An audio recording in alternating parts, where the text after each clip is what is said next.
Dear friends, ലെഡറർ മനസെ reaction ഇതിൻ്റെ ഒരു video നേരത്തെ അപ്ലോഡ് ചെയ്തിരുന്നതാണ്. അതിൽ യേശുദാസ് സാറിൻ്റെ പാട്ട് ഇൻക്ലൂഡ് ചെയ്തിരുന്നതുകൊണ്ട് അതിനൊരു കോപ്പിറൈറ്റ് ഇഷ്യൂ ഉണ്ടായിരുന്നു. അതുകൊണ്ട് ഞാൻ ആ വീഡിയോ ഡിലീറ്റ് ചെയ്തു. എന്നാലും ഈ റിയാക്ഷൻ നമുക്ക് S5-ലും S6-ലും ഓർഗാനിക് കെമിസ്ട്രിയിൽ ആവശ്യമായതുകൊണ്ട് ഞാനത് അപ്ലോഡ് ചെയ്യുകയാണ്. അപ്പോൾ നിങ്ങൾക്ക് ശുദ്ധ സംഗീതം കേൾക്കട്ടെ എന്ന് വിചാരിച്ചാണ് ഞാനിത് ഇട്ടത്. കുഴപ്പമില്ലെങ്കിൽ ഞാൻ തന്നെ ഒന്ന് ശ്രമിച്ച് നോക്കാം. മനസ്സേ പാടൂ നീ മധുരം നൊമ്പരം ഇവിടെ സാന്ത്വനം സ്മൃതികൾ ഒരായിരം മനസ്സേ. അതെ, മനസ്സേ ലെഡറർ റിയാക്ഷൻ. മനസ്സേ പോലെ ലെഡറേ മനസ്സേ റിയാക്ഷൻ എന്നാണ് ഞാനിവിടെ ക്യാപ്ഷൻ കൊടുത്തിരിക്കുന്നത്. നമുക്ക് ഈ ലെഡറർ മനസ്സേ റിയാക്ഷൻ എന്താണെന്ന് നോക്കാം. Phenol, that is hydroxy benzene. The OH group attached to benzene is ortho-para-directing. അത് നമ്മൾ നേരത്തെ ഡിസ്കസ് ചെയ്തതാണ്. അതുകൊണ്ട് ഫീനോളിനെ ഫോമാൽഡിഹൈഡ് വെച്ചിട്ട് ആസിഡ് അല്ലെങ്കിൽ ആൽക്കലിയുടെ പ്രസൻസിൽ ട്രീറ്റ് ചെയ്താൽ നമുക്ക് കിട്ടുന്ന രണ്ട് ഡെറിവേറ്റീവ്സാണ് ഓർത്തോ ആൻഡ് പാര ഡെറിവേറ്റീവ്സ് ഓഫ് ഫീനോൾ. ഇവിടെ ഫോമാൽഡിഹൈഡിൽ നിന്ന് നമുക്ക് കിട്ടുന്ന ഗ്രൂപ്പ് എന്ന് പറയുന്നത് CH2OH ആണ്. അപ്പോൾ C6H5CH2OH എന്ന് പറഞ്ഞാൽ അത് ബെൻസൈൽ ആൽക്കഹോളാണ്. ബെൻസൈൽ ആൽക്കഹോളിൻ്റെ പാരാ പൊസിഷനിലും ഓർത്തോ പൊസിഷനിലും ഹൈഡ്രോക്സി ഗ്രൂപ്പ് വന്നതുകൊണ്ട് നമ്മളിതിനെ വിളിക്കുന്നത് para hydroxy benzyl alcohol and ortho hydroxy benzyl alcohol. ഇങ്ങനെ രണ്ട് ഡെറിവേറ്റീവാണ് ഇവിടെ ഫോം ചെയ്യുന്നത്.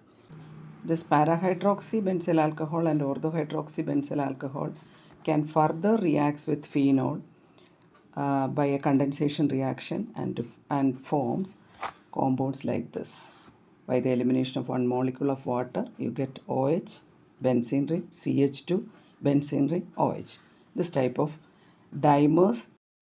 ഇനിയും ഈ പാരാ ഡെറിവേറ്റീവും ഓർത്തോ ഡെറിവേറ്റീവിനും ഫീനോൾ മോളിക്യൂളുമായിട്ട് വീണ്ടും കണ്ടൻസ് ചെയ്യാം. കണ്ടൻസ് ചെയ്യുമ്പം ഈ OH, phenolic OH is unaffected. CH2OHലെ OHും ബെൻസീൻ റിങ്ങിലെ ഹൈഡ്രജനും. അപ്പോൾ ഈ ഹൈഡ്രജൻ എടുക്കുമ്പോൾ ഈ ഫസ്റ്റ് ഡെറിവേറ്റീവിൽ നമ്മൾ കണ്ടത് ഇവിടെ രണ്ട് ബെൻസീൻ റിങ്ങിനിടയ്ക്ക് CH2 വന്ന് പാരാ OH ഗ്രൂപ്പ് അവിടെ റീറ്റെയിൻ ചെയ്യുന്നതാണ്.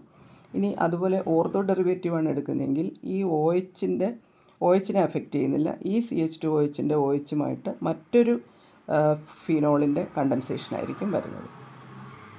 അപ്പോൾ റിസൾട്ടിങ് കോമ്പൗണ്ടിൽ ഈ CH2ഉം OHും ഓർത്തോ പൊസിഷനിൽ വരുന്നതും അതുപോലെ CH2ഉം OHും പാരാ പൊസിഷനിലും വരുന്നതുമായിട്ടുള്ള ബോണ്ടിങ് ആയിരിക്കും നമുക്ക് കാണാൻ കഴിയുക. അതുകൂടാതെ നമുക്കറിയാം ഫീനോൾ എന്ന് പറയുന്ന ഓർത്തോ പാരാ ഡയറക്റ്റിംഗ് ആണ്. അപ്പോൾ രണ്ട് ഓർത്തോ പൊസിഷനിലും പാരാ പൊസിഷനിലും ഈ CH2OH വന്നാൽ ഈ മൂന്ന് OHനും മറ്റ് ഫീനോൾ മോളിക്യൂളുമായിട്ട് കണ്ടൻസ് ചെയ്യാൻ കഴിയും. അതിൽ നിന്നാണ് നമുക്ക് ഈ കോമ്പൗണ്ട് കിട്ടുന്നത്. ആ OHൻ്റെ രണ്ട് ഓർത്തോ പൊസിഷനിലും പാരാ പൊസിഷനിലും CH2 ഉണ്ട്. അതുപോലെ ഈ OHനും രണ്ട് ഓർത്തോ പൊസിഷനിലും പാരാ പൊസിഷനിലും CH2OH ഉണ്ട്. Okay, so here benzene ring ഈ OHൻ്റെ ഓർത്തോ പൊസിഷനിൽ CH2 വന്നിട്ടുണ്ട്, അതുപോലെ പാരാ പൊസിഷനിൽ വന്നിട്ടുണ്ട്.